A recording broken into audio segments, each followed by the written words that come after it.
Liftoff will start in T-minus 10 seconds. 10, 9, 8, 7, 6, 5, 4, 3, 2, 1. We have ignition. It's time! 17 seconds from Game 7 or from championship number 6. Jordan, open. Chicago with the lead. Michael got a piece of it. It comes off. The Chicago Bulls have won their 6th NBA championship. Tying run at second, 2 out. Palmero over the head of Jenks. Uribe charges, throws, out! And the White Sox have won the World Series. To the far side around the 8-yard line to Hester. Under it and to the middle with the 15 to the 20. Breaks free to the 25 to the 30 to the outside. 40 midfield. 40 30 to the coast. 20 15 Hester 5. Oh! Touchdown!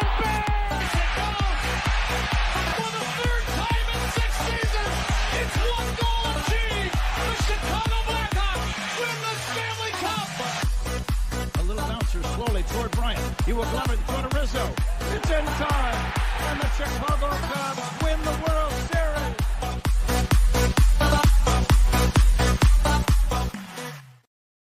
What up, what up, what up? Welcome to Shawn and Maya in the morning on this Bears Victory House Music Monday. I'm your boy, the SuperBack, Shawn Sierra. Thanks for tuning in. If you're watching us on Facebook Live, well, then I guess you found us on Facebook. If you're not following us on Facebook, what? Come on, man. Go to Facebook, type in Sports Zone Chicago, click the like button, and now you're following Sports Zone Chicago. Simple. But wait, there's more. Go to the show's page, go to Shawn and Maya in the morning, like that page as well. And not only will you be following Sports Zone Chicago, but you'll also be following Shawn and Maya in the morning as well. Now, if you watch the channel, excellent. If you're not YouTube channel, for real, come on, man. Go to YouTube, type in Sports Zone Chicago, click the subscribe button. Okay, it's free $99. Don't worry about it. All right, but also click the notification button. That's the little bell next to it, and that'll let you know anytime a show from Sports Zone Chicago is going live. You get it? You got it? Good. Now, if you're watching us on our mobile app, come on, man. Don't tell me you didn't know we had our mobile app. What is your problem? What's your problem? All right, so here's what you do. Wherever you get your apps from, okay? Just go there. Okay? I got to do this.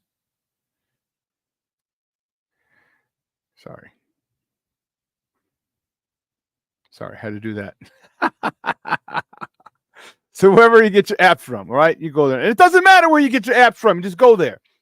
Okay, whether it's iTunes, Google Play, Amazon, Walmart, Kmart, 7-Eleven, Zayre, Zemsky, Macy, Montgomery Ward, Venture, Woolworth, Weebolts, Gold Blast. It doesn't matter. Spiegel, wherever you get them, all right? You go there, you type in Sports Zone Chicago, you download it.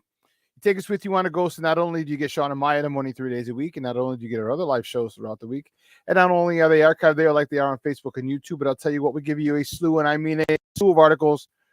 Thanks to my man Clarence, Council the Third. Big up to Clarence, abreast of all articles Chicago sports related. Now, if you're watching us on Roku channel, I like that kind of party, baby. And listen, if you don't know, you better ask somebody. All right, Sports Zone Chicago, we have our own Roku channel. If you have a Roku television in the house, do us a favor. Download Sports Zone Chicago's channel to your television. Put it there right next to Netflix, Apple, Prime, HBO Max. We all download HBO Max for Hard Knocks.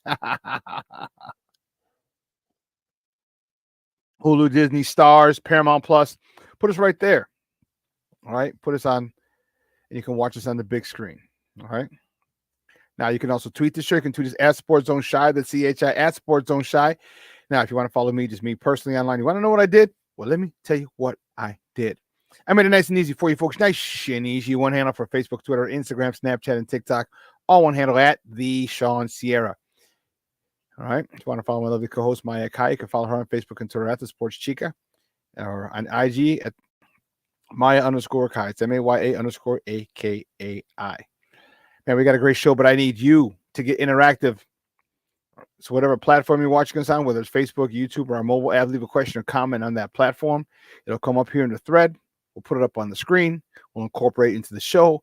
And that, my peoples, is what makes this the best Chicago sports morning show around. And that's you. All right, so keep them coming, baby. Questions, comments, smart-ass remarks, because ain't nobody scared over here. I like the Rock said, don't sing it. Bring it. Let's see. Man, chat room is jumping already. Lord have mercy. Cornelius Squalls in the house. What up? What up? All my sports owners in the house. You damn right it's Victory Monday, baby. I got my Bears victory chain. Rocking it, baby. We rocking it. Oh, snap. Mr. Shode is in the house. That's what I'm talking about. Be Smooth is in the house. Good morning, Brian. Thank you for tuning in. Lavette Lee is in the house. Thank you, Mama. I appreciate it. Appreciate you tuning in. Thank you very much. Aunt Mas, good morning, brother. Good morning. Bear down. That's what we're talking about. Michonne Walls, good morning on a house of Bears victory. House Music Monday. It's a Bears victory. Let's not forget to add Bears victory. Yeah, but you got the gist. That's okay. Oh, my man, Armando Emeterio Lara Jr. is in the house. What's up, Papa? How you doing? I almost stopped by your house last week. Funny. I'll explain it to you later. Bruja 7 is in the house. Good morning, Papa. He's listening at work. That's all right, Papa. You don't got to contribute. All right, just the fact that you're listening is well appreciated. Thank you so much. And I appreciate you listening to us at work. Patty Lara. Patty, good morning. Thank you so much for tuning in. I appreciate it. And listen, I don't know a lot about a lot, but I do know this. More of the usual suspects will chime in as the show goes on. That, my people. Uh-oh, my girl. Oh, mija, how are you? Monica. What up, Theo? What up, Theo? Oh, my little niece, Monica. Thank you for tuning in. Jeremiah, good morning. And Armandito. Dito, good morning. I want to say hi to you and Jeremiah. The pictures that you sent me of Dito the other day, Junior, were awesome. All right, so I need another picture of Jeremiah. I haven't seen him in a couple of weeks, so send me a pic or 3. Next thing you know, I should have said that. Patty's going to send me like 12. Proud grandma. I love it. I love it. Send all 12 of them, Patty. Send all 12. I don't care. Send all 12 of them. King Book of World is in the house. Good morning, Papa. Thank you for tuning in. Thank you. Let's see what else. Yeah, like I said, I don't know a lot about a lot, but I do know more. The usual suspects will chime in as the show goes on. So looking forward to it. All right, we got a great show for you. 10 o'clock. Coach T is going to join me, and we're going to talk Bears football. All right, we're going to talk high levels Bear football, and I'm looking forward to it. All right, Coach T is a good friend of the program. I like having him on. I like having another football brain, another football guy to talk to, and it's going to be fun. It's going to be fun. I'm gonna have my own. I may have a little.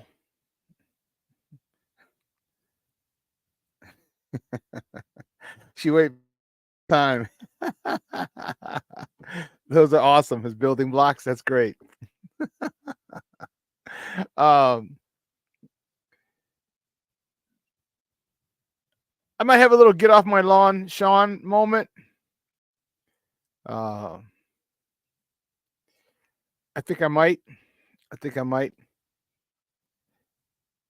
It's a little frustrating at times, but yeah, we'll probably have a get off my lawn, Shawn moment.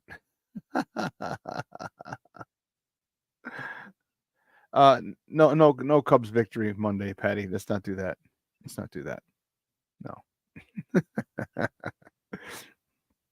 No. Aunt Mess. Swift will eat the yards, and Ian Wheeler.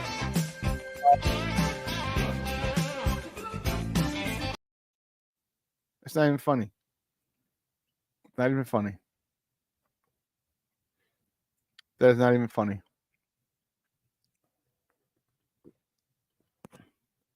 I was at the game on Friday. man.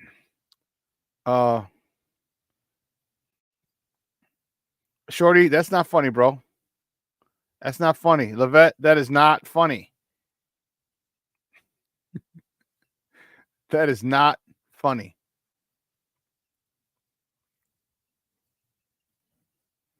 Steve-O, it's not funny.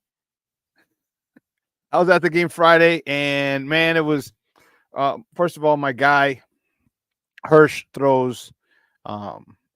He usually gets he gets one cross town.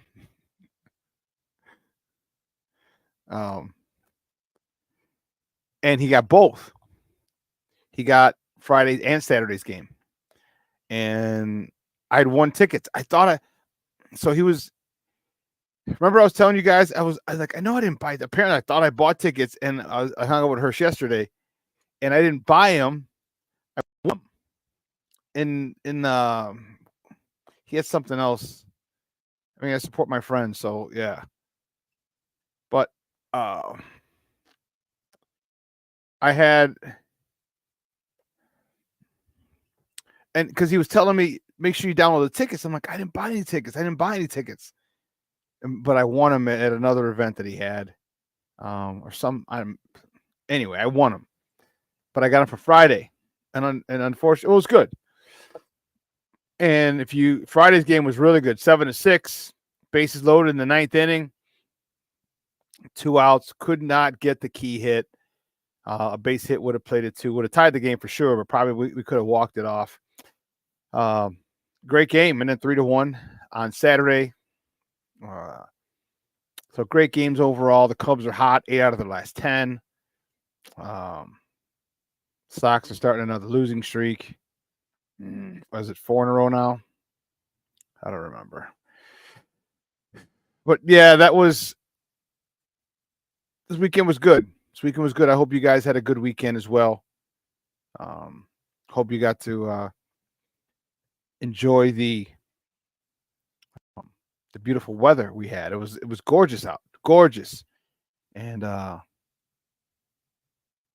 Bears played on Saturday.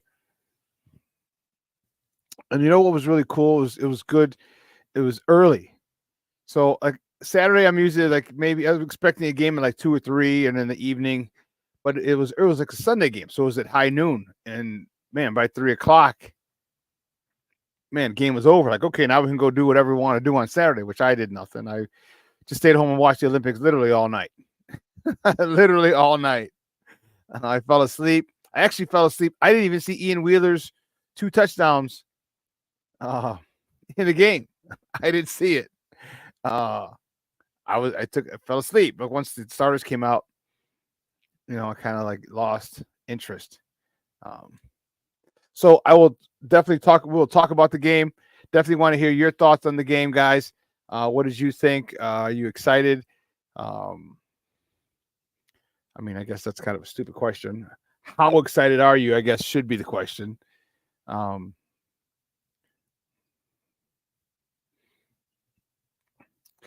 Yeah. Well, you know me, King Booker World. My football mind is like it is still only preseason. There are some good things in there. Some things he needs to work on. But it was good. It was good to see. It was good to watch. It was fun to watch. I'm not putting him in Canton yet. I'm not giving him a gold jacket yet, like some people are ready to. It's 3 series. Okay, it's 3 series. And Levette, you're gonna stop this nonsense. You're gonna stop this bullshit right here. No way, Jose, am I going to that dark side. Now back to our regularly scheduled programming.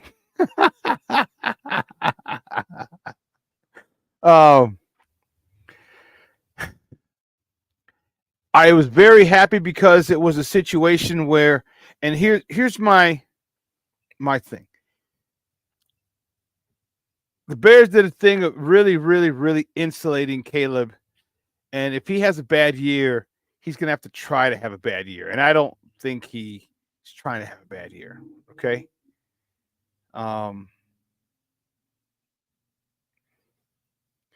Yeah.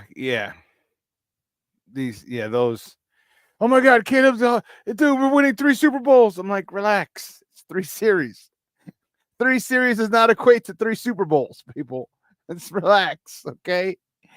But the thing that gets me, Book of Worlds and everyone else, is the hyperbole, okay? The exaggeration. Oh, the dart he threw to Cole Kmet, beautiful pass. All right? Beautiful. And it's so funny. It's like we act like we've never seen this before. Yeah, I hear you, Cornelius. They do look good. Now they got to look good again. And then they got to look good again. And then the regular season starts. All right? Because, they're talking about the pass to Cole Kmet. It was a fake bootleg. He rolls out. He paid horrible pump fake. Like he wasn't. It was bad, just a bad pump fake. But he got the guy to kind of put his hand up and slow down a little bit and allowed Caleb to get out. And they're like, "Oh my God, look at that! The pump fake got him!" And they swear like they've never seen a quarterback pump fake. And if anyone ever says Justin didn't do that, I will kick you in the ding ding. Because his run against Miami, where he really first started all his rushing, he rolled to the left, pumped this way. He actually pulled the ball up, and a dude jumped, and he just ran up the sideline.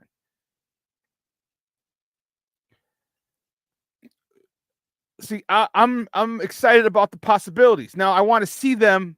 I want to see him continue. And here's a good thing about this. Oh, snap. Jay Grizz is in the house. Good morning, Papa. Here's a good thing about this offense. All right. Now, when I say Ryan Poles has done a great job to help Caleb, make it very difficult for him to fail. Here's what I mean. That defense is top 2, probably not number 2. Okay? In the last 6 weeks, they were the number 1 defense in the NFL. Obviously, after they got Montez Sweat. So there's an attitude that they have. You saw it at the end of last season. And now we see it again this year. You heard about it in practice. They're confusing the kid. They're giving him a hard time, and rightfully so. They want to make sure that when they do their job, Caleb and the offense can do their job. So I have no problem. Iron sharpening iron. And all of a sudden, here's the thing. You got to understand that this defense understands the strengths and weaknesses of this offense. They're playing against them, or practicing against them every single day. So remember we talked about when you go up against a team that you haven't faced and how guys tend to do better because, well, it could be better, be worse, because you don't know the tendencies or the habits of the guy you're playing because you've only watched him on film. Well, you don't really watch a lot of film for preseason. All right, you just don't. You just don't. If any.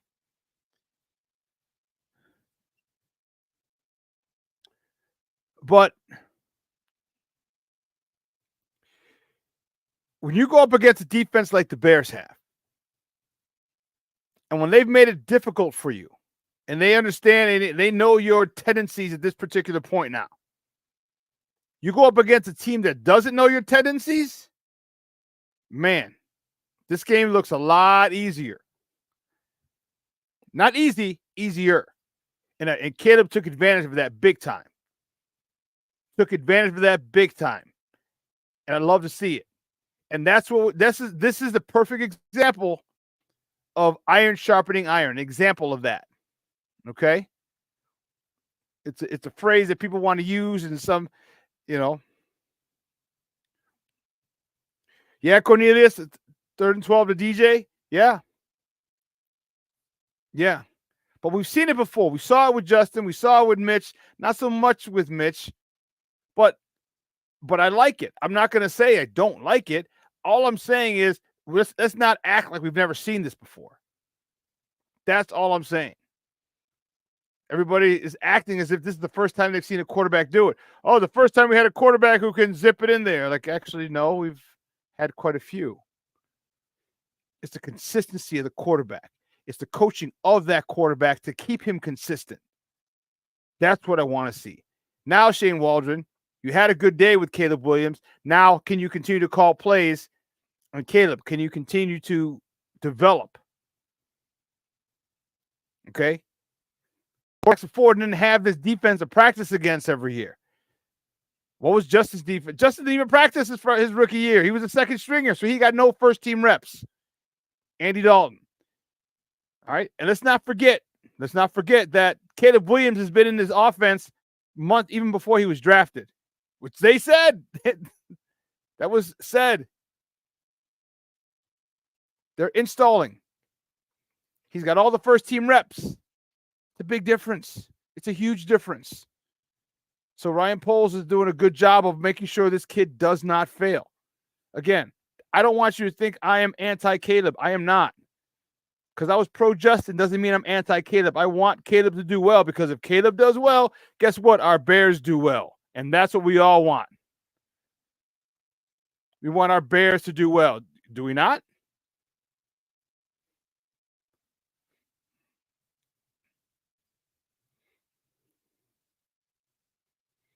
You know, so be excited. Yeah, you're more than welcome to be excited. But let's not put him in Canton.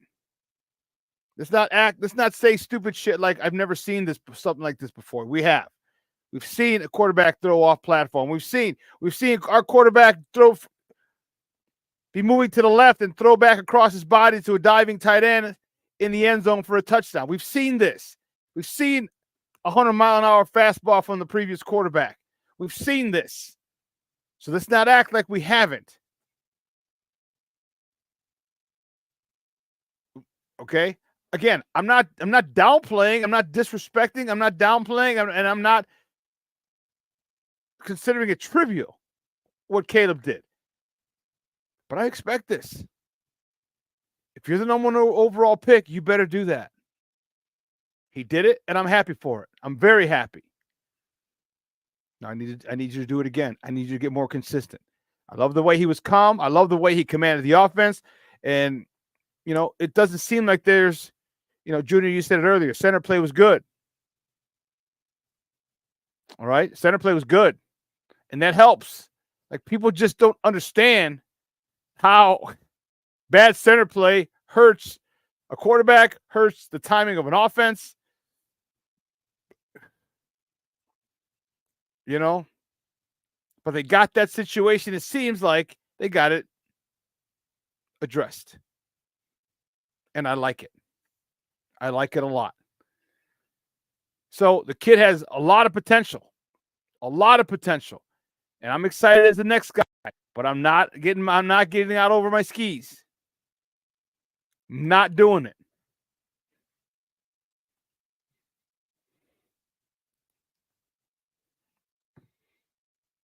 Okay.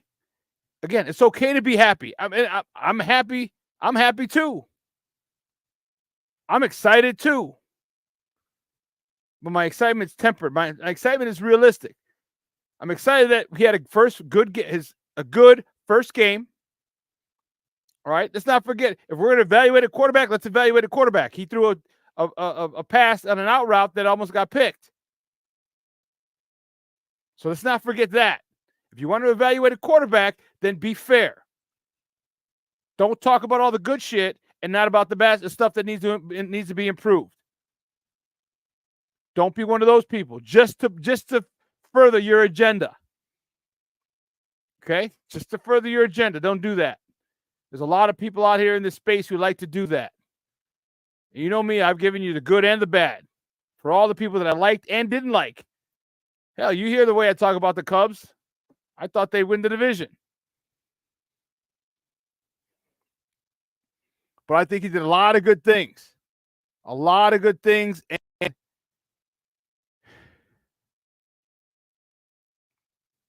yeah, Ant-Man. Yeah, we support Caleb. Yeah, we support him. I support him. I do. I just don't like the trashing of the other guy. All right, you know what I mean? Like as soon as the embellishment and then you trash Justin, like Justin didn't do anything to you. All right, Justin wasn't developed properly. Justin didn't have this defense to practice against. All right, this defense was growing and developing when he first got here. This defense wasn't here. Then they gutted it. As he's running for his life year one. Then we didn't have that defense. And they gutted the defense. So he didn't have this type of thing day in and day out. This is extremely helpful. Extremely helpful to Caleb. This defense is going in the third year and they only added one guy. And it's Byard in the back. They added one guy. Other starting 11 are back. There's some comfort, there's some familiarity, there's some dominance with that defense. And for Caleb to be holding his own in practice, yeah, the defense gets the best of him most of the time. But Caleb doesn't go down without a fight. Caleb has his moments as well because they know his tendencies. They know who they can be. They had the familiarity is there. When you're not familiar, it's a lot more difficult, which is why Caleb did well. And I'm happy. And I hope that it stays that way. I hope the lack of familiarity with every team we play allows Caleb and the Bears offense to move up and down the court, up and down the field.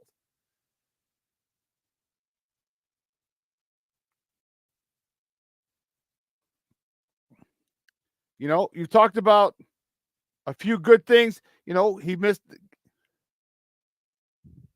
Roma Dunze in the end zone. Okay. Once you saw Roma Dunze was behind it, you should have threw it to the back pylon. And if Roma doesn't get it, it's out of bounds.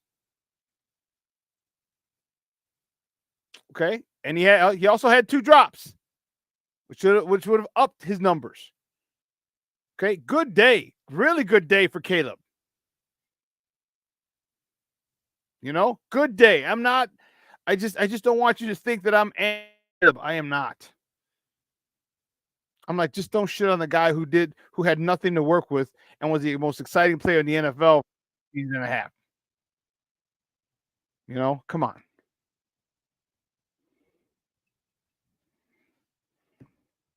Come on. All right. Zach Pickens. I'm impressed with Zach Pickens. Austin Booker looked good. I was impressed with him. You see the work of Coach Eric Washington. You see these youngsters. You see the improvement. Austin Booker, 2.5 sacks. Granted, he didn't get any on the first string tackle. That's fine. But he was always in the backfield, causing havoc, moving the quarterback off his spot, making him step up in the pocket against the first team tackle. He might not have made a sack, but when you get that quarterback moving off his spot, you're doing something that now other people got to get involved. I'm really liking this team. I really am. Michelle, where did you hear that? What the hell is that all about?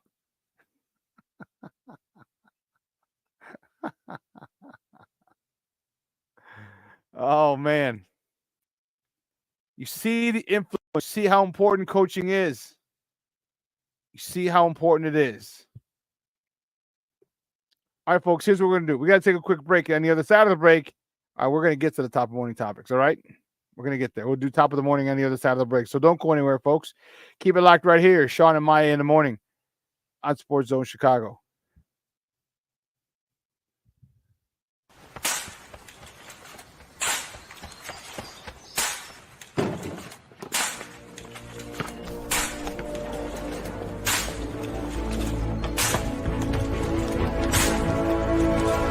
Move it!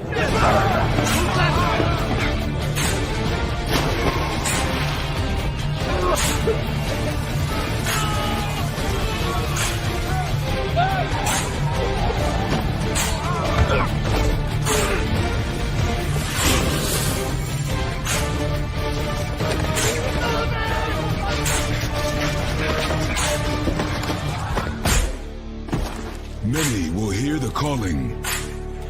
Few will earn the title. United States Marine. The few, the proud, the Marines. Hey, it's your boy, the SuperBack, Shawn Sierra, and be sure to follow Sports Zone Chicago on all social media platforms, on Facebook, Instagram, and our Roku channel. You can find us at Sports Zone Chicago, and on Twitter, we are at Sports Zone Shy. Also, be sure to download our mobile app so you can take Sports Zone Chicago with you on the go.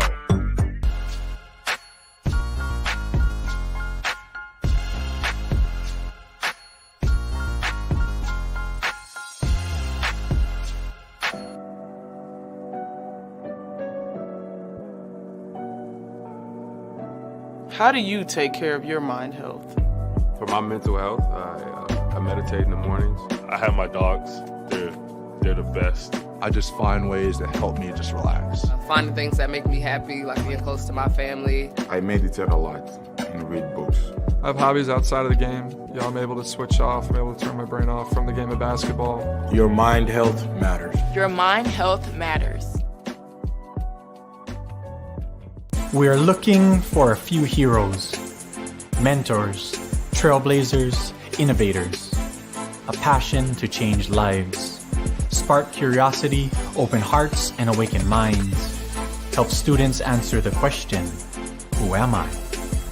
This could be your calling, but this is no job. It's the journey of a lifetime. Be a hero. Be a teacher. Mental health and learning disorders don't discriminate. 17 million children and adolescents in the United States live with disorders like anxiety, depression, ADHD, and dyslexia. Less than half get the help they need to thrive. Help the Child Mind Institute change these children's lives. Visit childmind.org.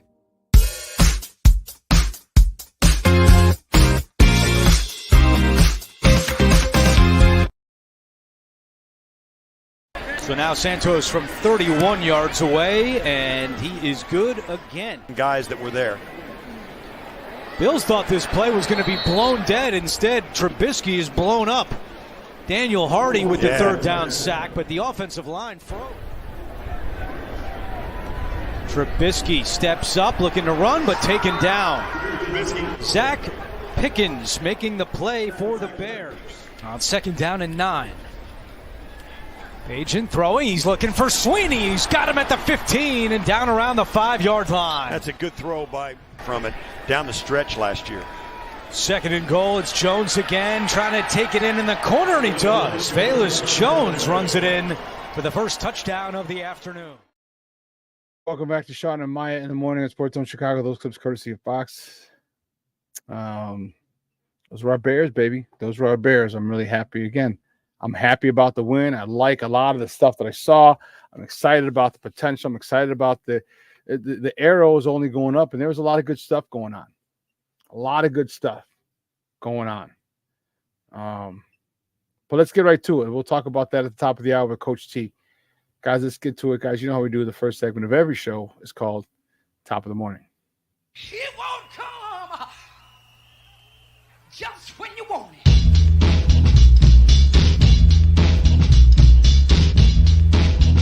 Top of the morning to you. Top of the morning to you. Top of the morning to you. The first top of the morning topic. The Bears. Yes, baby. Yes. The Bears with a big win. I like it. I like it a lot. The Bears beat the Buffalo Bills. And I won't choke like the Buffalo Bills. Beat the Buffalo Bills 33-6 on Saturday. Caleb Williams was 4 for 7, 95 yards with a 101.8 QBR quarterback rating. Ian Wheeler, 5 carries, 3 yards, 2 tutties. All right. Velus Jones, 6 carries for 34 yards and a touchdown. DeAndre Swift, 1 catch, 42 yards on that screenplay, the beautiful screenplay. DJ Moore, 2 catches for 27 yards. Great day. I would say a great day. It's a great day at the office. It's a great day at the office for the boys. And it's good to see them. They got a win, 2 wins in a row now. They're doing good. They're doing good. And it's good to see. They're playing with confidence. And that's how you get confidence is you win. You win. So excellent with that. The next top of the morning topic. Yeah, baby. There he is. The U.S. men's basketball team wins gold. Yes. Let me tell you something. What a game that was. They were down 17 at one point, and they came back, rallied back. Steph Curry was Superman. 24 points, 8 of 13 from the 8 of 14 from the field, 8 of 13 from beyond the arc. All of his baskets were 3-point shots, and they were just killers. Killers. Kevin Durant had 15 points, 4 boards, 4 dimes. Devin Booker contributed 15 points, 6 rebounds, 3 helpers, and LeBron James 14 points, 6 rebounds, 10 assists. You know, it's safe to say that the world, that the disparity has caught up to the NBA. A lot more people are growing and developing the game around the country. And they, hell, when they played Serbia in the semis, they were playing Joker and Bogdan Bogdanovic. They plays with Atlanta or someone. I mean, you got like Serbia's whole team, you know, had, I think, their starting 5 either plays or played in the NBA. So it's not like, you know, it was when the Dream Team back in '92, where there were six other players on all the teams combined, the rest of the teams combined that were in the NBA. Now there's a lot more. There's a lot more. All right. But big game by Steph. My goodness, those 3 were just killer. Killer. And you know what? It couldn't happen to a nicer guy. Love Steph Curry. And the next top of the morning topic, the women's. They faced France as well. Winning gold, they won their 8th straight gold medal by beating France 67-66. Woo! Woo! Asia Wilson. She's a bad girl. She's a bad girl. 21 points, 13 rebounds. Kalia Copper, 12 points, 5 rebounds. Kelsey Plum, 12 points, 4 assists. Kalia Copper, former Chicago Sky. Man, she came through big time when they needed it down the stretch. Ooh, Charlie, let me tell you, she was beast mode. Mode. 8th straight gold. That is awesome. That is so awesome. You know, I am this one was a lot closer than they thought they were anticipating. A lot closer. Okay, but if it wasn't for a toe on the line, that was crazy. Toe on the line. The young lady from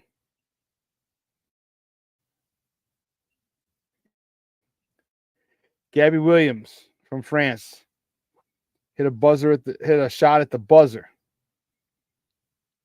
but her foot was on the 3-point line, and they came up 1 point short. USA women's gold. Man, they were relieved. What was on the line? Whew. That was crazy. That was crazy. And the women's Next topic, the women's 400 meters. Won gold in stunning fashion. Let's check it out. The race for gold is on. Team USA right in the middle in lane 5. Melissa Jefferson in the red, blue, and white for the United States. She's made up the stagger to her outside. But Great Britain's there as well. TT Terry's got the stick now, and TT Terry is making up ground. Gabby Thomas has did the exchange and had to wait a little while. Yeah, that exchange took a little longer than they would have wanted, so it's Great Britain out front. They will hand off first. Amy Hunt is making the exchange to Daryl Needer. Here comes Sha'Carri Richardson. Look to the far side. Sha'Carri's got him covered. All the way to the line. USA wins gold.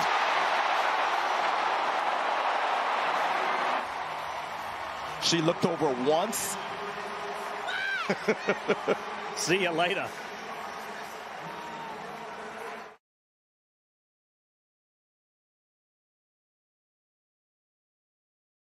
Welcome back to Shawn and Maya in the morning on Sports Zone Chicago. That clip courtesy of NBC. Dude, Sha'Carri Richardson is that chick. And that, you know what? That was braggadocious, boastful. But you know what? Sometimes when you're the best, you got to let people know you're the best. Because sometimes people want to rise up and, they want to, punks jump up to get beat down. And they thought they had us. They thought they had the U.S. and the second and third and the third and fourth handoff were not good. If those handoffs were better, Sha'Carri Richardson would have blown that. She would have won easily. I mean, she did win easily, but it would have been a much bigger margin of victory. And as she coasted by that girl who's in second and said, "Not today, beep." That was just raw. That was just gangster. She's just like, "Not today, beep."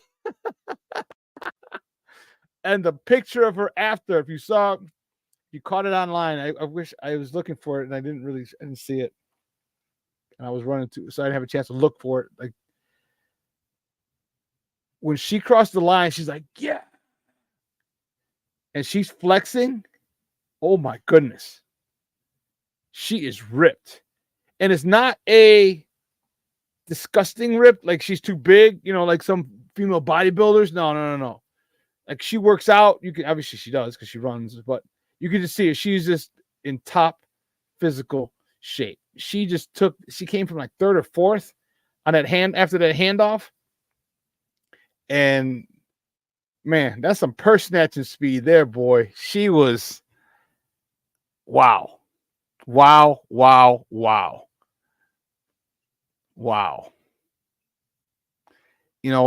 was great to watch.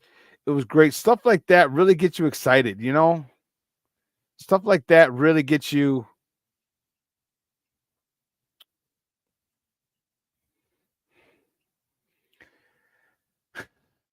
fired up, but proud. All right? Proud to be an American.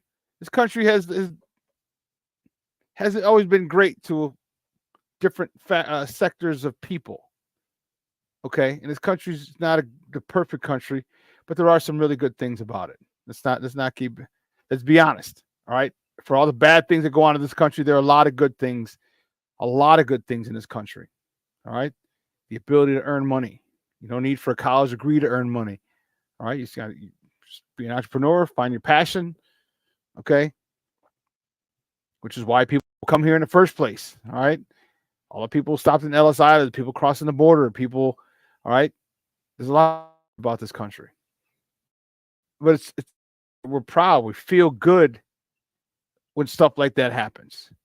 All right? When the Olympics come and, people have a lot to say about America and whatever. They people have their own opinions.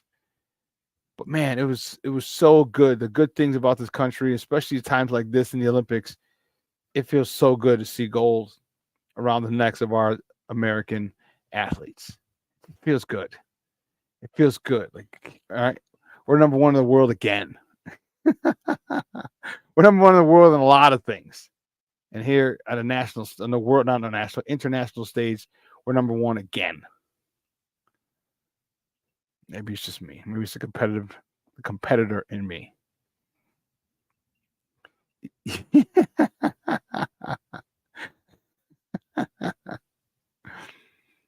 Jason, what's up, Papa? Good morning. Thank you for tuning in. Thank you. I appreciate it. Appreciate the comment as well. You know. Yeah, Junior. So you understand? Yeah, that was that was badass, dude. She's like, I got you. Not today. Beep. Not today, B. And that was, you know what? That was a redemption. Remember, she got suspended for illegal substance in her body, something like that, and she was down and out for a while. Okay. She took some time off. She needed it for her mental health. Yeah, she came back. She shut up a lot of people. She shut people the hell up. And I couldn't be more proud of her.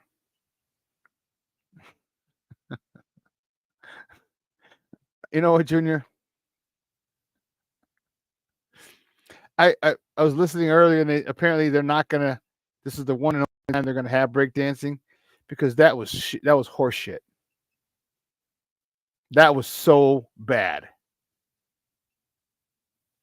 And a lady from Australia won it. She was laying on the ground for like 5 seconds. Like, where's, and first of all, what Ozone and Turbo are looking down like, what the hell is going on? If you don't know who they are, I can't rock with you that hard. What was the criteria? What was the criteria? I mean, there's no footwork involved. Man, there should have been someone from the west side or the south side if there had footwork involved. Chicago's the footwork capital of the world. It was, you know what? I'm done. I'm done talking about it. That was just horse shit. And now in the history, it's going to go on in the annals, in the history of the Olympics. The only winner in gold medal winning breakdancer is from Australia.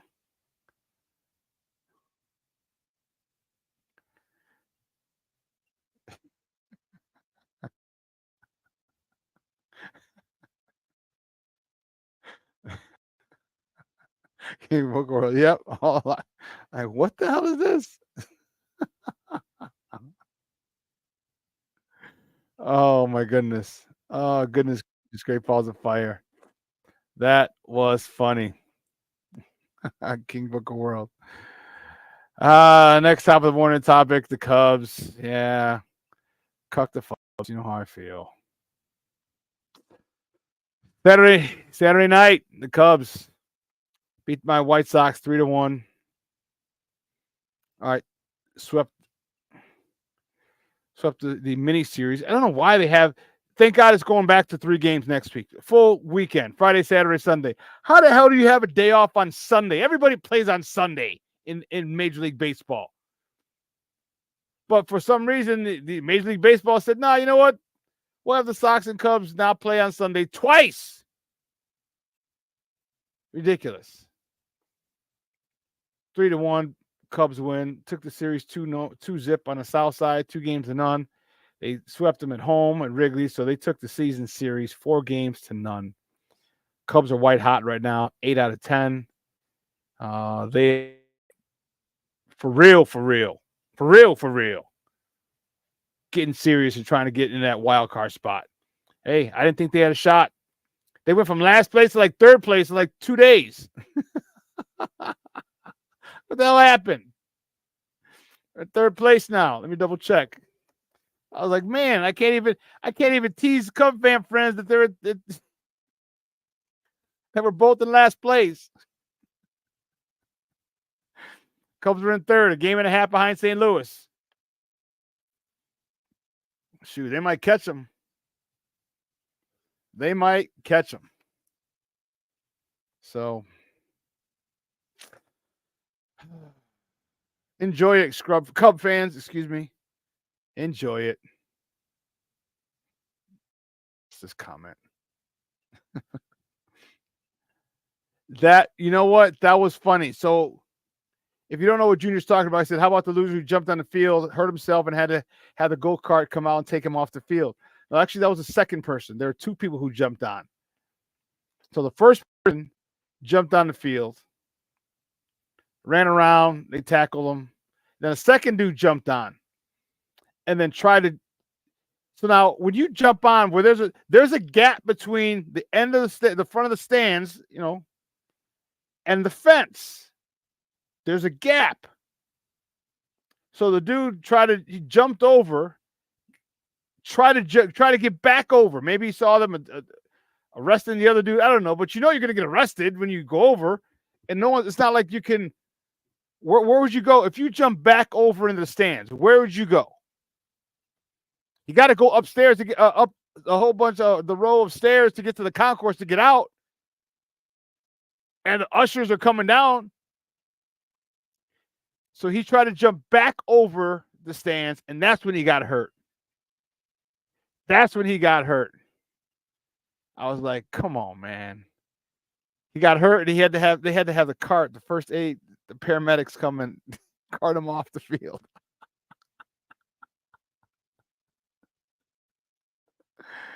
Only Cub fans trying to do stupid stuff at our stadium. But anyway, yeah, Cub fans, hey, congrats, man. Congrats. And then we didn't get to do it Friday because of some craziness, but oh, wrong one. The White Sox fired Pedro Foles. All right, and they named Grady Sizemore as the interim manager. Like, why are you I mean, I get it. I understand that. Pedro was not the dude, but you should have known it from the beginning. Stop hiring first-time managers. Stop hiring a guy who was passed over 3 times in his former team when he was in Kansas City. He's a bench coach in Kansas City. He got passed over 3 times for a managerial job. What does that tell you? But then again, the White Sox don't want a competent manager. They don't. They do not want a competent manager, someone who knows more than Chris Getz, because that's a lot of people. They want to control their managers, which is why they're continuing to get first-year guys, because they don't give a shit about us. What did Michael say? All I want to know is that they don't really care about us. They don't. Unfortunately, I'm probably going to go to the game Wednesday because African American Heritage Night, and they're giving away a Chicago American Giants jersey. It's the only reason I'm probably going. Jason, if you're going to go, let me know, because me, Ken, and Emilio Bucks are probably going to meet up there. So let me know. But yeah, they fired Pedro Grifol. And Grady Sizemore now 0-3. Oh, when does this madness end? When will it end? Oh, when the season's over. But listen, we're going to take a quick break. On the other side of the break, we're going to welcome my guy, Coach T, to the show. We are going to talk Bears football. I'm going to ask him the same question that I posed to you guys about the hyperbole and the excitement over it. Is he excited? How excited is he? All right, we're going to talk to Coach T. So don't go anywhere, folks. Keep it locked right here. Shawn and Maya in the morning on Sports Zone Chicago. Hey, it's your boy, the SuperBack, Shawn Sierra, and be sure to follow Sports Zone Chicago on all social media platforms, on Facebook, Instagram, and our Roku channel. You can find us at Sports Zone Chicago, and on Twitter, we are at Sports Zone Shy. Also, be sure to download our mobile app so you can take Sports Zone Chicago with you on the go. Time out. How are you feeling right now? Happy? Excited? Angry? Overwhelmed? One of the best things you can do for your mind health is to name what you're feeling. It can sharpen your awareness and help you talk about your feelings with someone you trust. Here are 3 questions to ask yourself. Where are your thoughts right now? In the past, the present, the future? Do you notice any sensations in your body? Is your heart beating fast? Is there a flutter in your stomach? Or are you fully relaxed?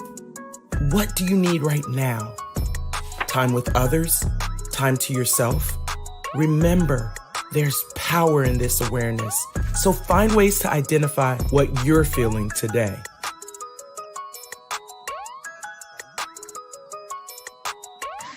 Hi, guys. Hey. Hi, Megan. Hey, Jessica. Megan, you're a tramp. Ryan Fitch told me you guys made out. Everybody knows. He said your breath smells like garbage. And he almost puked. He says you're the most desperate girl he knows, besides your mom. How many boyfriends does she have anyway? Lots? Your makeup makes you look like a clown. That zit is huge, zit face. Ugly.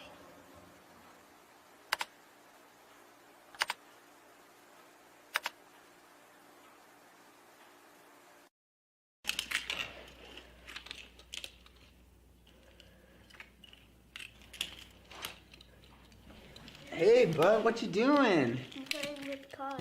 Cars? Can you show me what a car does? Whoa, whoa, whoa, whoa, whoa. Hold on a second. First of all, this is a school zone. So you need to put down your cell phone, stop texting, and let's get to driving. Now you're coming up to a stop sign, right? You need to slow down and stop before you hit that Y line. I want you to look left, right, left. You don't want to get hit by a car going on your left, and to your right to make sure you don't get sideswiped by a guy coming from your right. You're coming, and you see a crosswalk. You better slow your horses down, because the #1 rule of driving is always yield to pedestrians. Now stop, pull over, and you are done driving. Gosh, what do they teach you kids in school nowadays?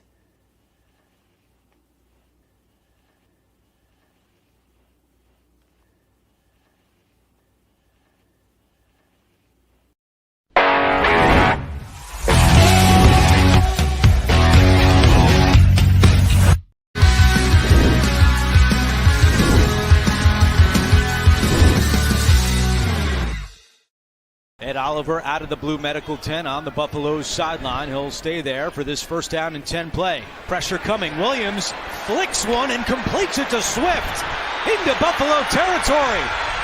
And he's tripped up around the 20-yard line. And his kick is good. Less contact than he did throwing the football. Pitches to Herbert, running left, turns the corner, and another Chicago 1st down. On the Bills Wall of Fame, Steve Tasker. Williams play action, fakes it. Smoot doesn't buy the fake this time, but Williams connects.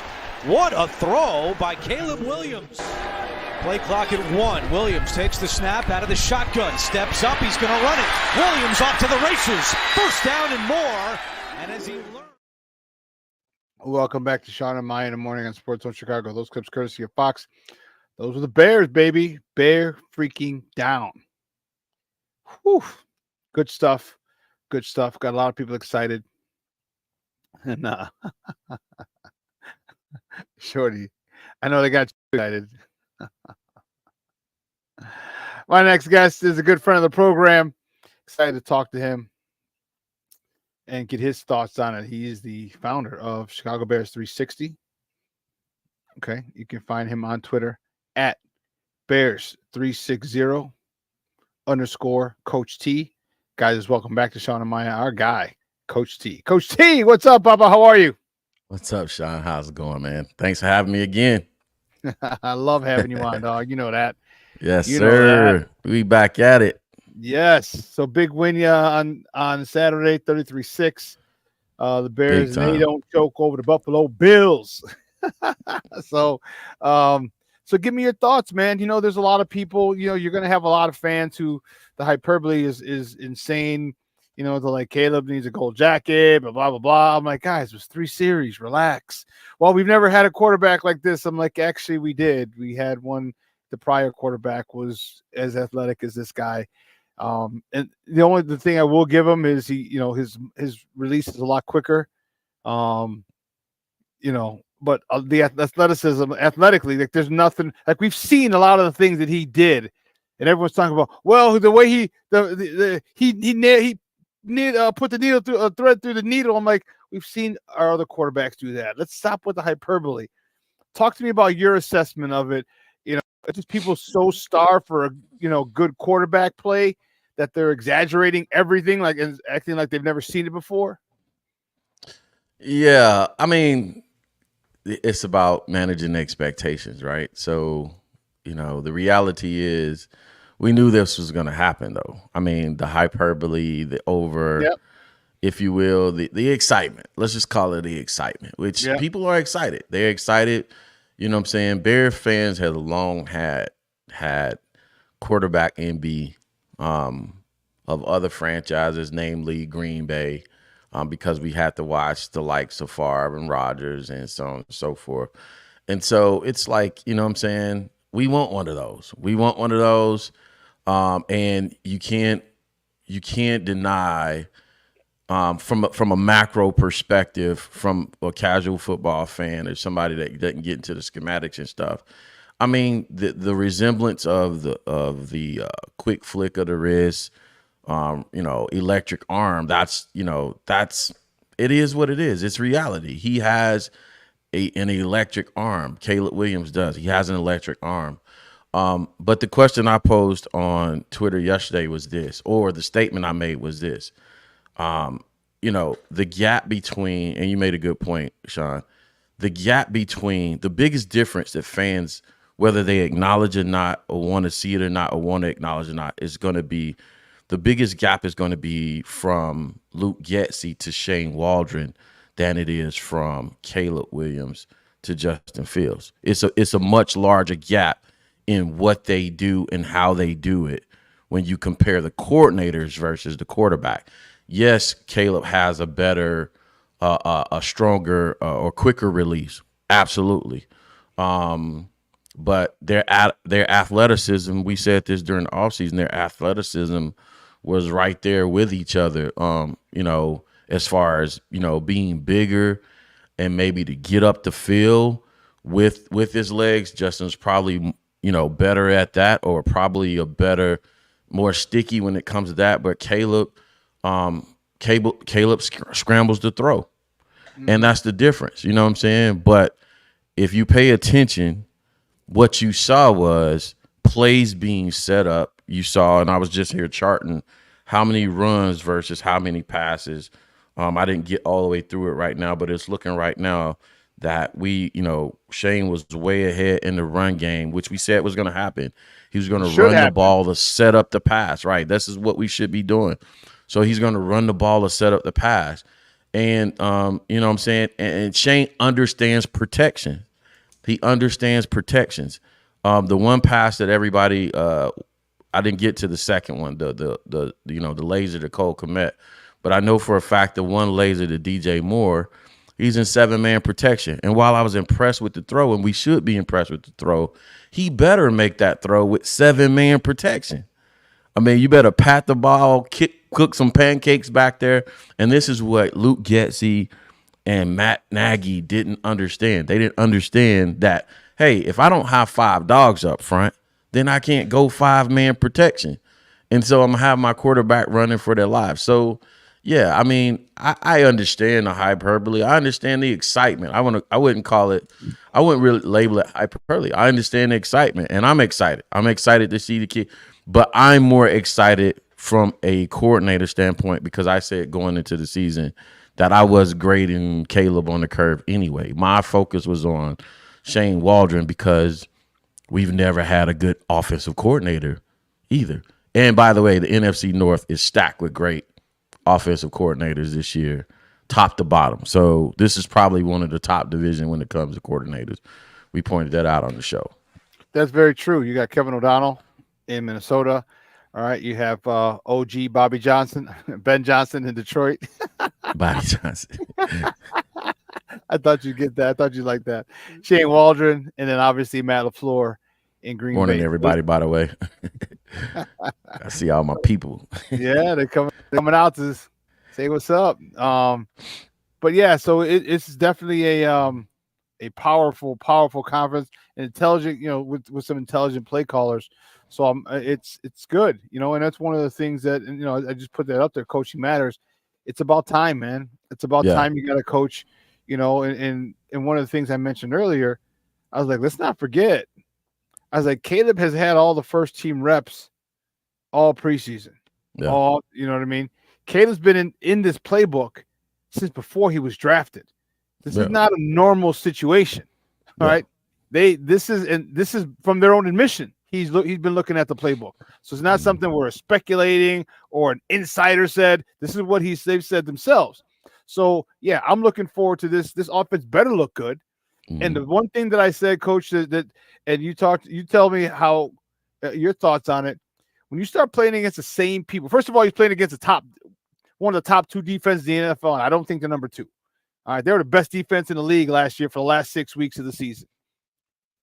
They're going. Which team you talking about now?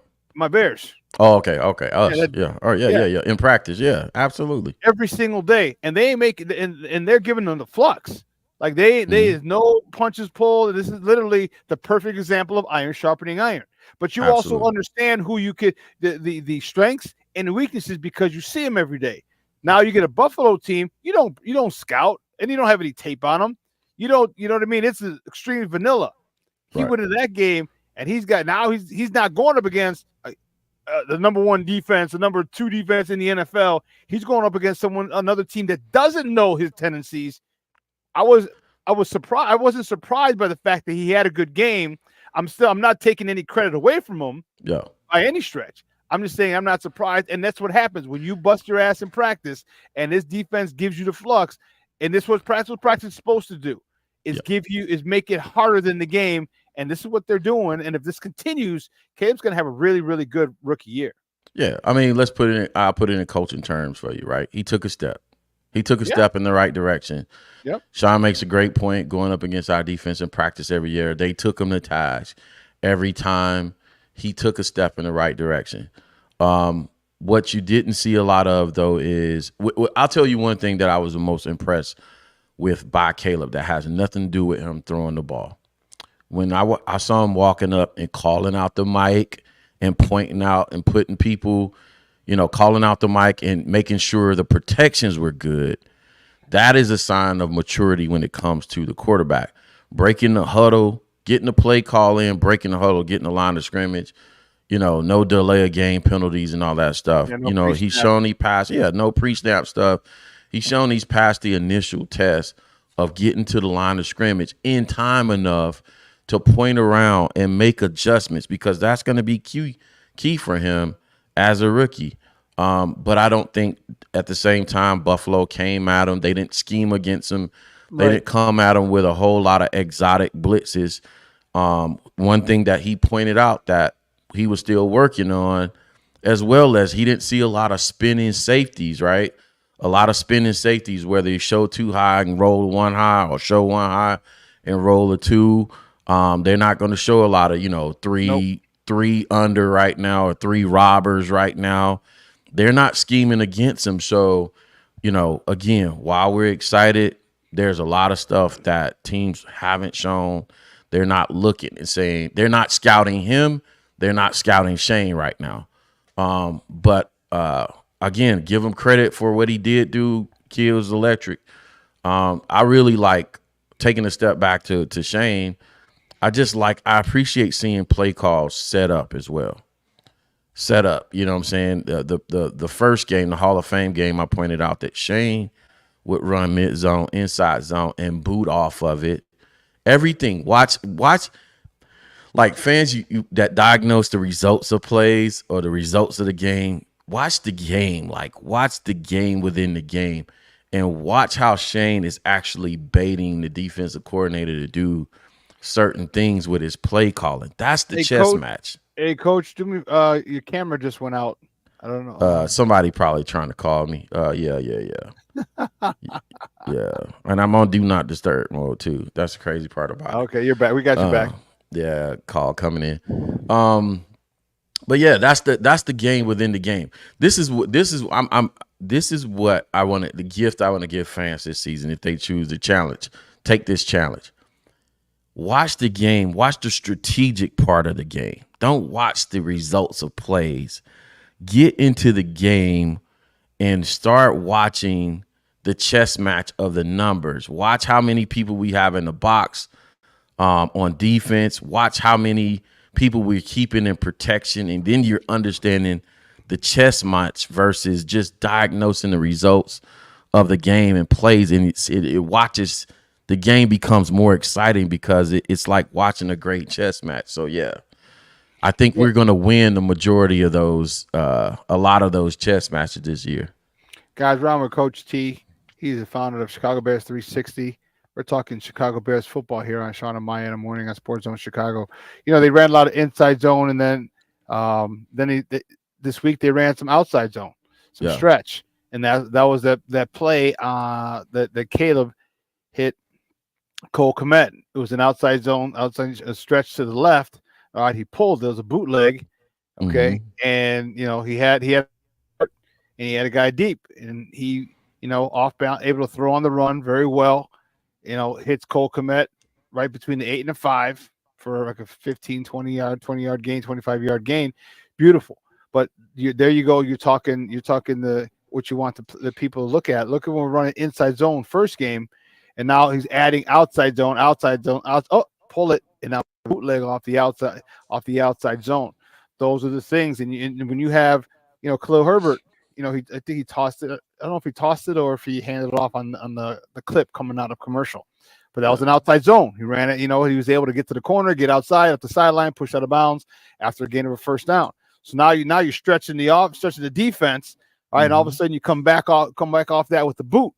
This is how offensive coordinator. This is what you do. Now you show them because they have to respect your stretch because you're successful in it. So this is what Coach T is telling you to watch, because this is how you watch and notice a football game instead of saying, "Oh, he just ran outside, great." Yeah, look at the strategy. Yeah, and watch how this, to me, this is the difference between. I ain't gonna say it like that. It's probably gonna come off wrong. This is how, when you watching all these breakdowns, and when people doing a breakdown tape, are they communicating the strategy of the game to you to let you know the whys and why he's choosing this?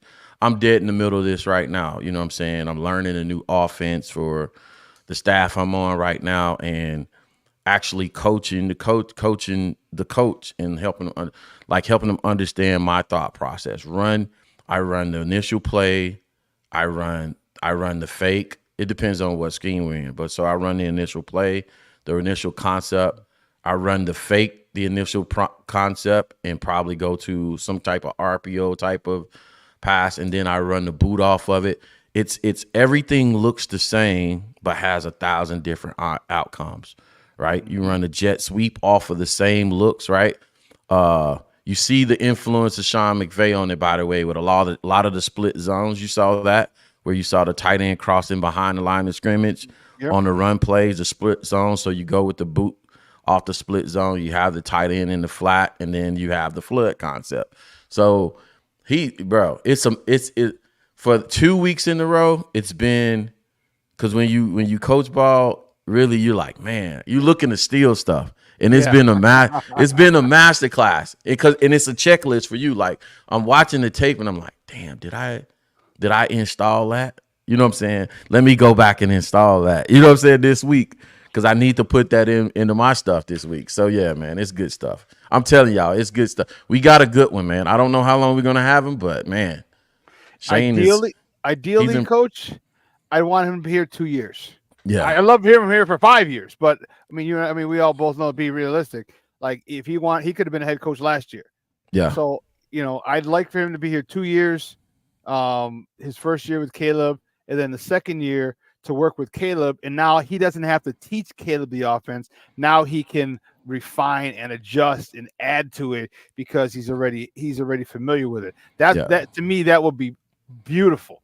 But if not, you still have Thomas Brown on the staff who's going to have some level of familiarity with Caleb next year if Shane leaves. But ideally, I would love for Shane to stay here 2 years and then bounce after 2 years. Yeah, that would be great. It becomes Caleb's offense in year 2. Yes. And Thomas Brown becomes more or less a consultant. Oh, And yeah. Caleb assumes that Right we here, connect.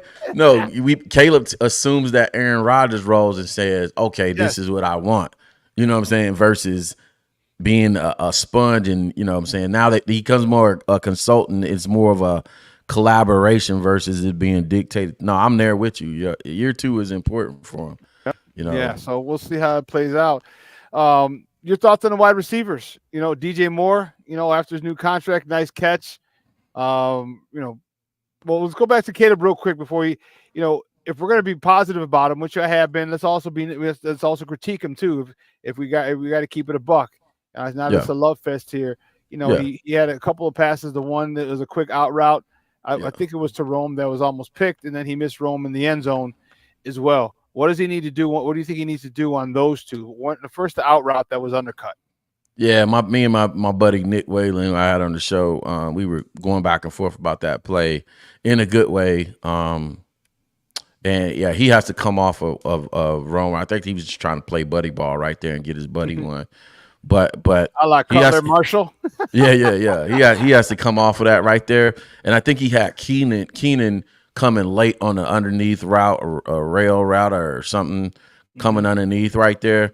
He just comes off, or he has to sail that ball and live to fight another day, right? Yeah, throw in the first row. Yeah, throw it in the first row. That the cornerback clearly had leverage. He got bailed out by the pass interference call or whatever that was. But yeah, you have to call that out with the bat because that could have been a pick. You know what I'm saying, in a real game. And but at the same time, learning what you can and can't get away with is part of what we're doing right now. Yeah. It's what we're doing right now. That's what we're doing. But again, the test is for his first outing. The test was, and with all the questions coming into the offseason was, can he even get a play call in? Can he get to the line of scrimmage and make protection adjustments and checks and all that other stuff, let alone run a play? So to show a level of athleticism, dynamic, arm throws on the run. I did think, there's something to this 5-man protection thing, right? So there was the one throw where I think he actually made the throw. He had 5-man protection, and he kind of bailed to the right. Some people said he bailed early. I just think, it's. I don't think they're sure about what they do in 5-man protection yet. But it seems like he's clearly okay with Shane saying, "Look, we're gonna keep 2 backs in and help you out in 7-man pro, and rip it." So, I don't know, man. It's gonna be interesting to see what Shane does early on in the season. If I were them, similar to what I'm actually going to install today, because we had a terrible outing last week. We couldn't protect crap last week. And so I'm going to 7-man pro until otherwise indicated. And once this O-line grows up a little bit, then we'll start leaking backs out. But I doubt. And here's a football-ism. You know what I'm saying? You shouldn't be in 5-man pro a whole lot. Only the top offenses in the league run 5-man protection in the 90th percentile. You know what I'm saying? Like your Kansas City. Those offenses have been together forever. Green Bay might get away with that because, they've been together for a while. So at this juncture, it's a new team, new offense, new quarterback, new players. Man, just 7-man pro. Keep the kid clean. And let's just play ball, man. Yeah, keep him clean. And the one thing he did had a nice little run. Got down, out of the slip and slide that they were working on. I thought that was good. Let's go to the defense. That defense looks nasty, dog. That defense looks nasty. That defense looks real nasty, and they look ready. Talk to me about Austin Booker. Austin Booker, I know he had 2.5 sacks. It wasn't against the first team, but you know what? I mean, he was getting around there. He's still bendy. He was still, even with his added weight from his college days. Talk to Austin Booker and what do you expect from him this year? Yeah, I like the whole defensive line. The rotation. I like the starting guys. I like the guys coming off the bench. I like the rotation. I think we got good depth up front. I think one of the things that stuck out to me this week compared to last week, I thought Zach Pickens had a better game. I noticed that Zach dropped weight, man, and he didn't look comfortable in the Hall of Fame game with this new body of his. Like, he was getting beat up and pushed around, right? He might have been a little bit, been able to be a little bit of a bully with that girth he had before.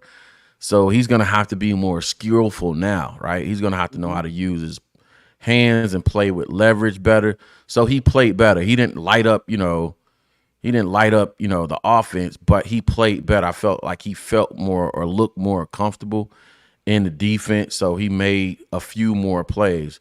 But fast forward into your guy, and this was the person, believe it or not, that I was the most excited to see after watching this tape just after the draft. I was like, this dude is going to be good, man, because he plays hard every play, Austin Booker. And I'm going to tell you the play, Shawn, that impressed me the most that I saw on tape from college. There was a counter play. I don't remember the team they were playing against. There was a counter play, and Austin Booker recognizes the counter play. They're running GT counter, right? Cigar tackle counter. The guard is coming. The first guy's coming directly at Austin. He recognized it and basically saw the guy coming out of his peripheral and basically met the guard, just after passing the center and wrecked the whole counter play. And I'm like, okay, this dude knows football. He's just not out there, running contained. Yeah, running around or running contained from the edge spot. He knows play. And it's always with defensive linemen, it's always everything except for pass rush for me, because you got to earn the right to rush the passer, right? So he played tough. He wasn't afraid to take on pulling guards and tackles, and he met the guy at the point of attack and blew up a counterplay. I was like, this dude's he plays hard, and now with that added weight and they're getting him reps now, he's going to be a problem. I wouldn't be surprised, man. Maybe 3 or 4 games in, Eric Washington, Coach Eberflus just let him go, man. They put him in there and they start him. Think so, huh? Okay. Yeah, man, because you go opposite of Sweat. And right now, I know Dom robbed and put on some weight. He looks better. He doesn't look like a high school quarterback anymore in his body frame, Dominique Robinson. But when you look at him, man, you like, bro, run game, pass game, opposite of Montez Sweat. Who goes in front of him? Who plays in front of him? It becomes the question. Is that me? Is that me freezing up? Yeah. Yeah. DeMarcus Walker, and do you think he has enough to overtake Walker? Or do you think right now that they put him in initially? Because I think he'd be like a third down specialist. Yeah, I think he's just come in, chase the quarterback, and then as the season goes on, if you start getting to the quarterback, or if you give him off a spot, or you create a pressure, or you let someone else get another sack because of you, then I think he gets more time. But I just think he's right now, put him in, go get him, sick him. You ain't got to worry about the run. Don't worry about this. Go get the quarterback.